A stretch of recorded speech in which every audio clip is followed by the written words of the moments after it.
So today we have Maggie coming and sharing with us. So would you please just stretch the hands as we're going to be praying for Maggie. And one thing that I wanted to say, it's quite amazing that Maggie was my Sunday school teacher. And now, I'm your pastor. And you never know who you're training. You never know what it looks like.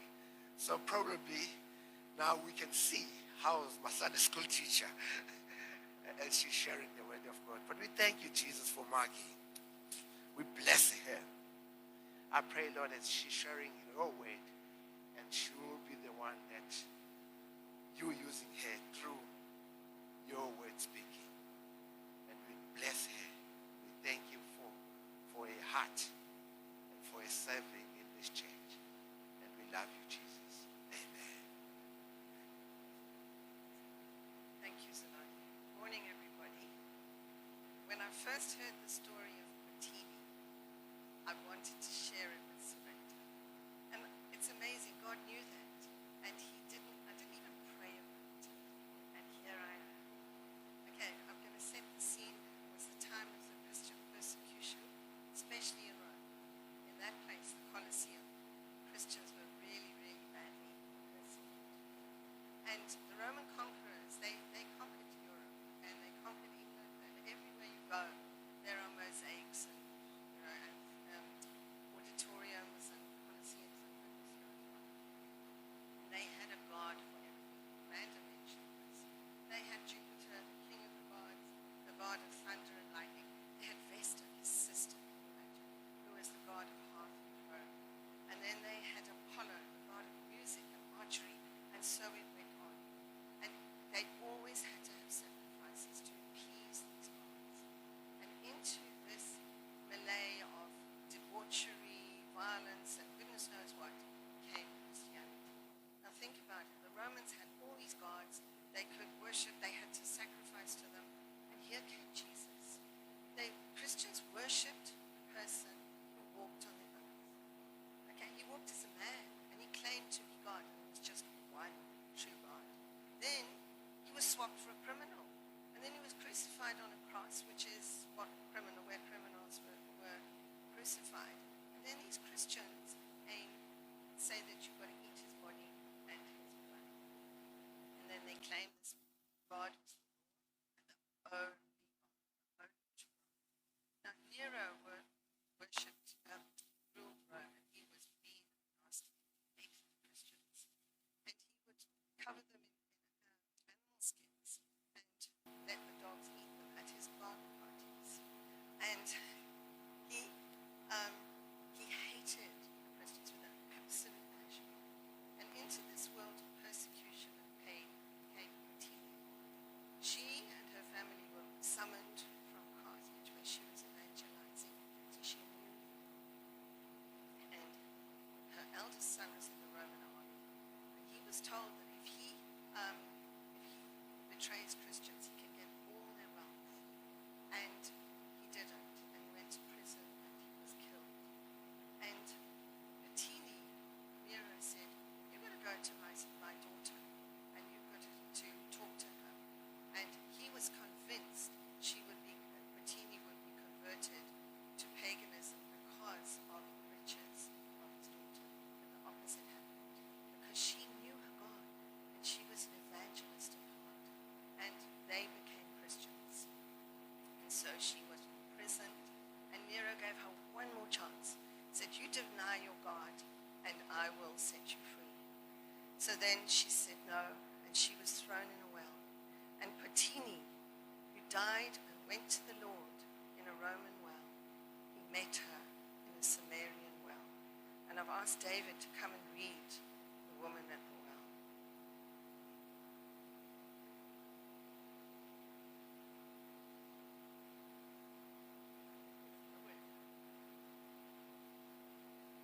Thanks. We're reading John chapter 4 from verse 3. This is Jesus. So he left Judea and went back once more to Galilee. Now he had to go through Samaria. So he came to a town in Samaria called Sychar, near the plot of ground Jacob had given to his son Joseph. Jacob's well was there, and Jesus, tired as he was from the journey, sat down by the well. It was about noon. When a Samaritan woman came to draw water, Jesus said to her, "Will you give me a drink?" His disciples had gone into the town to buy food. The Samaritan woman said to him, "You are a Jew, and I'm a Samaritan woman. How can you ask me for a drink?" For the Jews do not associate with Samaritans. Jesus answered her, "If you knew the gift of God and who it is that asks you for a drink, you would have asked him, and he would have given you living water." "Sir," the woman said, "you have nothing to draw with, and the well is deep. Where can you get this living water? Are you greater than our father Jacob, who gave us the well and drank from it himself, as did also his sons and his livestock?"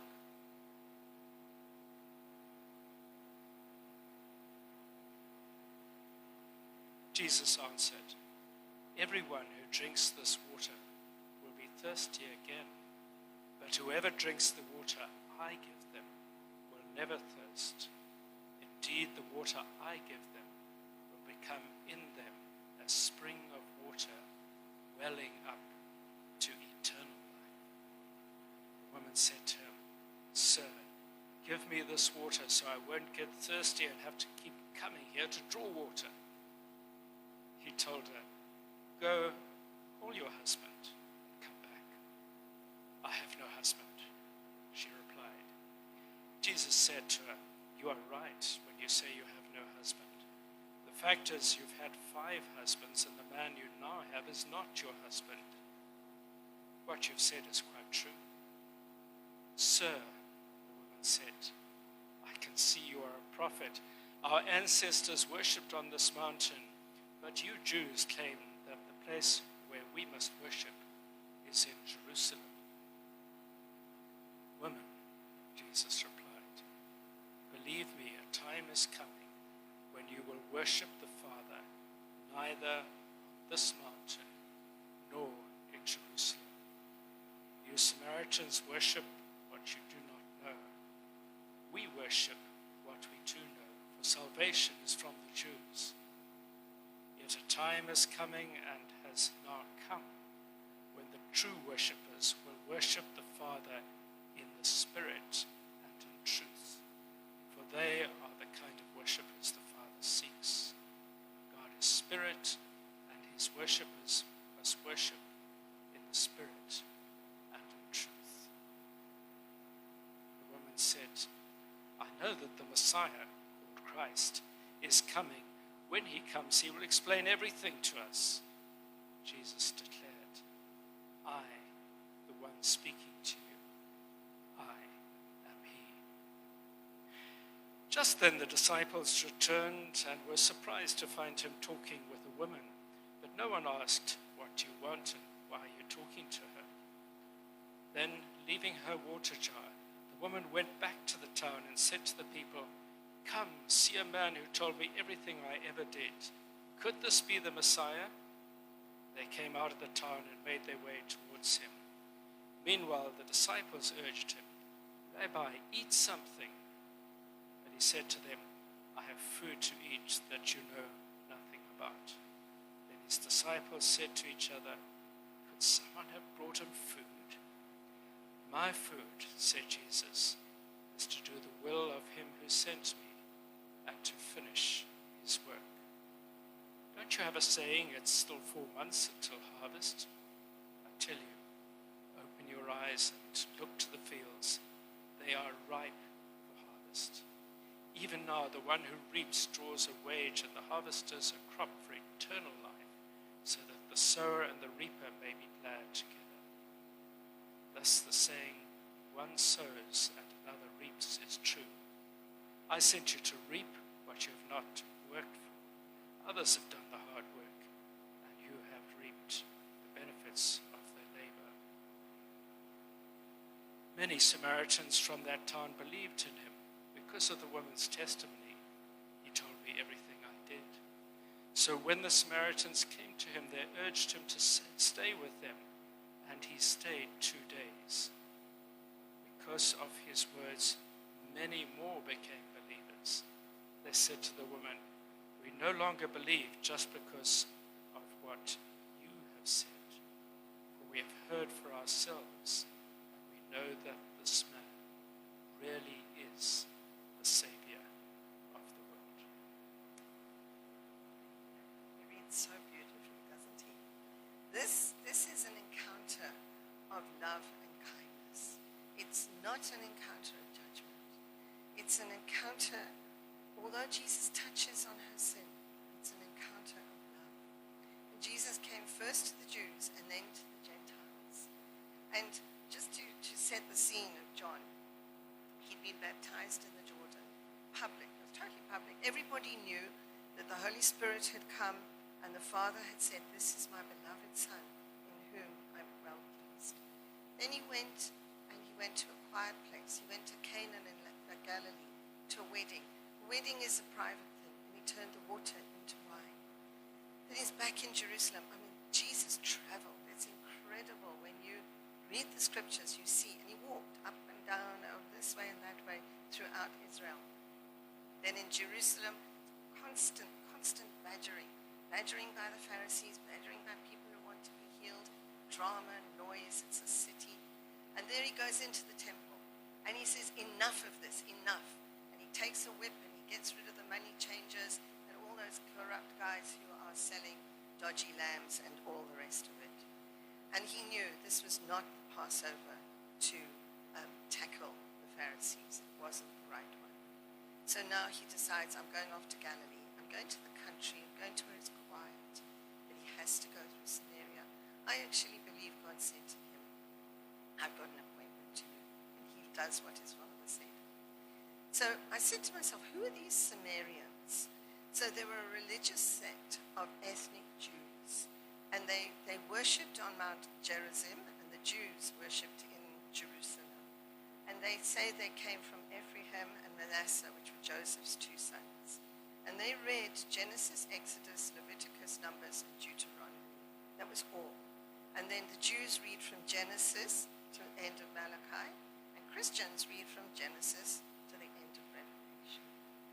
And the situation was so bad that by the time of Christ, the Samaritans were hated. Now the Gentiles were considered as dogs by the Jews, and the Samaritans were less. They were like those mangy mongrels with scabies and goodness knows what. And here we have the woman at the well. And remember, John 3:16, God so loved the world that he gave his only begotten Son, that all who believe in him would not perish, but have everlasting life. And here comes Jesus to the well where Jacob met his wife Rachel. And it was hot, it was dry, it was lunchtime, it was noon.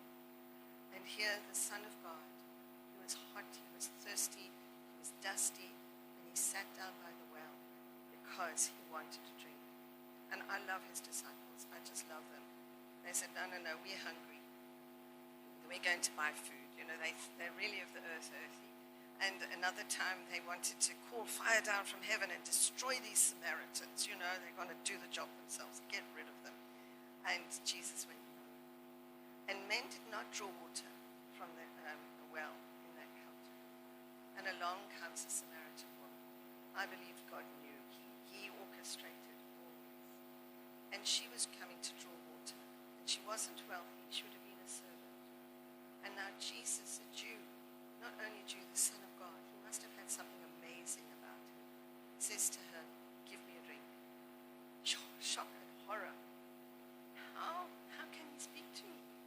And the Jews don't even have anything to do with the Samaritans. And she would have known about Jesus. You know, it's a small country, there's gossip. She would have known about this man who called himself the light of the world, when it was the feast, when all the torches were lit, when they could be seen all over the country. This was a spectacle. They didn't have electricity or anything like that. Jesus says, I'm the light of the world, not this. I am the light of the world. She would have known as at the Feast of Tabernacles, when they'd had a long, hot, dry summer, they poured out the water. That was an act of faith, saying, God, we trust you. We trust you to give us rains. We trust you to give us winter rains. And then he starts talking about the gift of God and living water. So she knew these stories and she was confused. And he talks about living water. But Jesus was talking about the Holy Spirit. And Ezekiel 36, 25 to 27 says, I'll sprinkle clean water on you and you will be clean. I will cleanse you from all your idols and I'll give you a new heart and put a new spirit in you. I will remove from you the heart of stone and give you a heart of flesh. I will put my spirit in you and move you to follow my decrees and be careful to keep my laws. So water is a symbol of the Holy Spirit coming to a person's life with cleansing and salvation. She didn't have a clue. She didn't have a clue what God was talking about.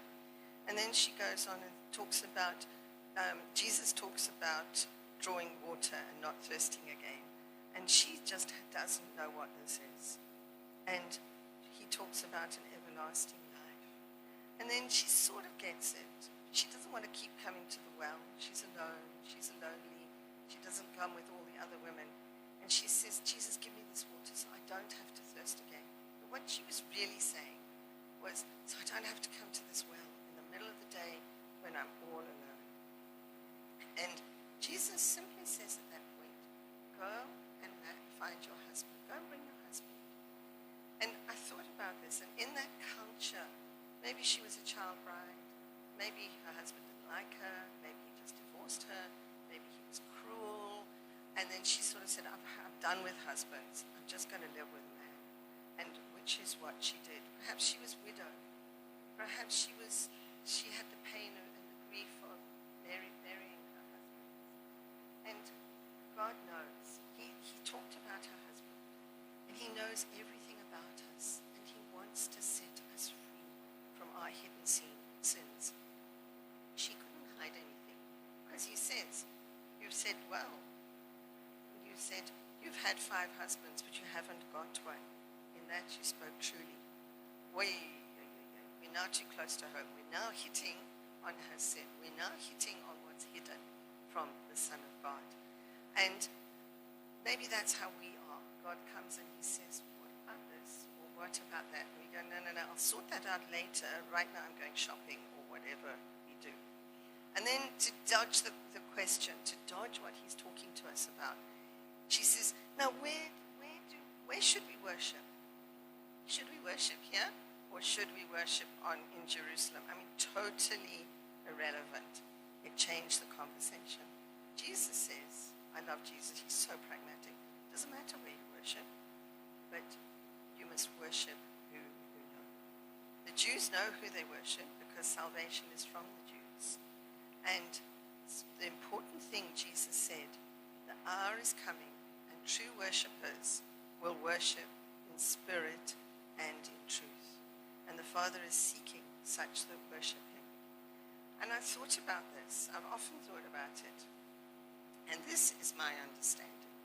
Worship needs to come from our hearts, from a relationship of knowing who God is. It's our whole being. We can wake up in the morning and worship God and just declare him as the creator. We can thank him. We can praise him. We can worship him. It's not legalism. We don't have to worship. It comes from our hearts. It's not just singing songs and repeating songs. And it's declaring who God is. It's declaring scripture.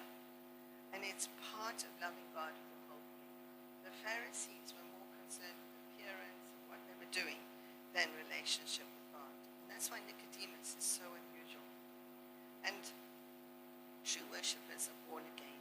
They're filled with the Holy Spirit. They love Jesus. And we can have corporate worship. You can have your own worship. It doesn't matter. And then Jesus drops a bombshell at that time. He says, who you're speaking to, I am he.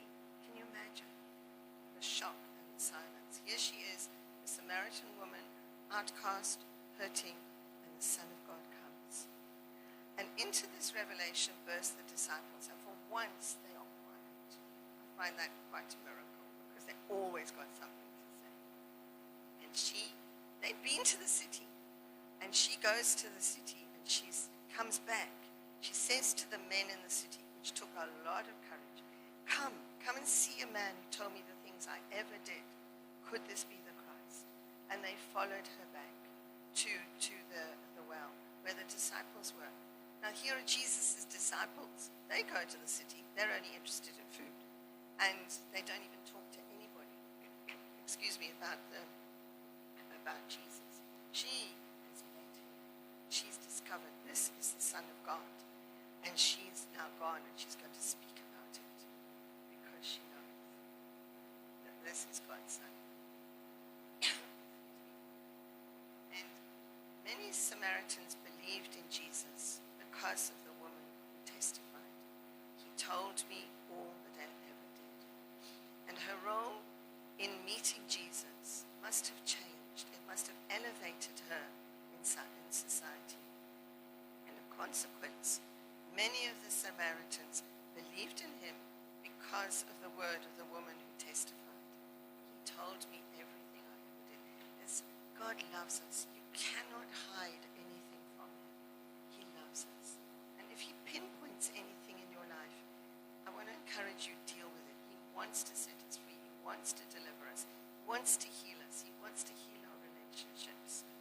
So Jesus came to the outcast. He came to you and me.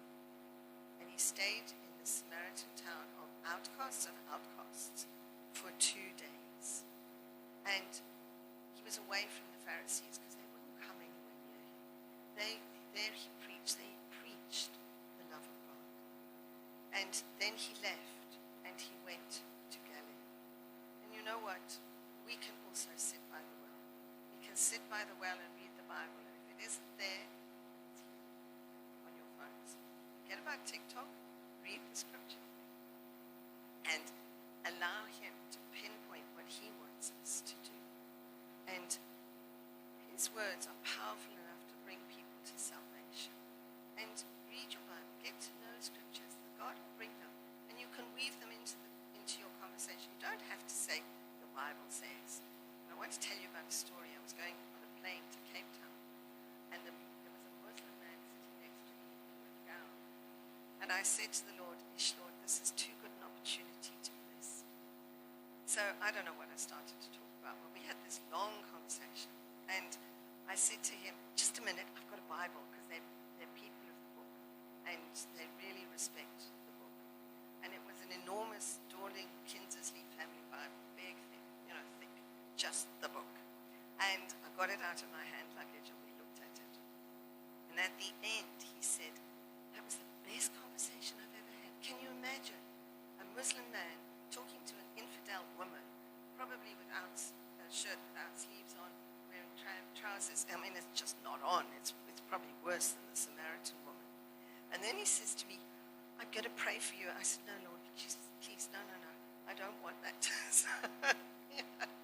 But it was just an opportunity that I saw, and I'm sure the Lord led me to see it. So I want to encourage you. They who know their Lord will do great and mighty things. That wasn't a great and mighty thing, but who knows? He even, I was very brave. He told me he had 3 wives. I said, why are you going to Cape Town? He said, one here, one in Cape Town, and one in Botswana. And I homed in on the Botswana one. And he told me she was young. And I said to him, no. I said, that's not fair. And he said, no, you're right. So who knows what happens? Only God knows what happened there. So as I close, I want to read Psalm 1 as a prayer.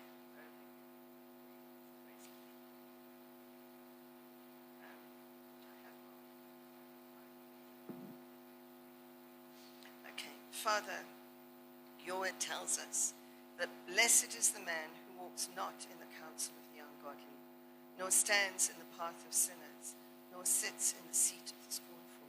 And I want to pray, Lord, over Sarepta and over our families and those people we know, that we will not walk in the counsel of the ungodly, or stand in the path of sinners, or sit in the seat of the scornful. But our delight will be on your law. Our delight will be in your word. And on your law, in your word, we will meditate day and night.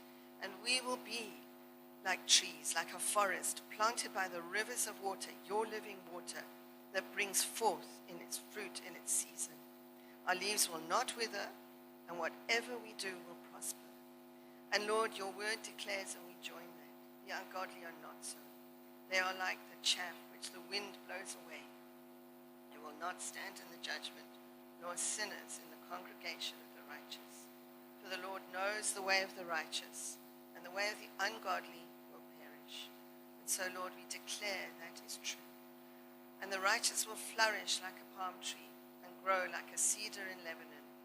Those who are planted in the house of the Lord, they will flourish in the courts of our God. So, Lord, I pray that we as a church, as a people, our families and friends, and those we meet will flourish. And we will bear fruit in old age. We will be fresh and flourishing to declare that the Lord is upright. You, Lord, are our rock, and there is no unrighteousness in you. So, Father, we thank you for your word. We thank you for the amazing courage that the woman at the well, Hatini, showed in times of persecution. And I pray, Lord, that you would just open our eyes to see those that you want us to see as the fields are white unto harvest. Some of us will reap, some of us will sow.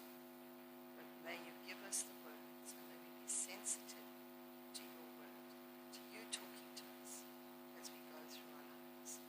Thank you, Father. Amen.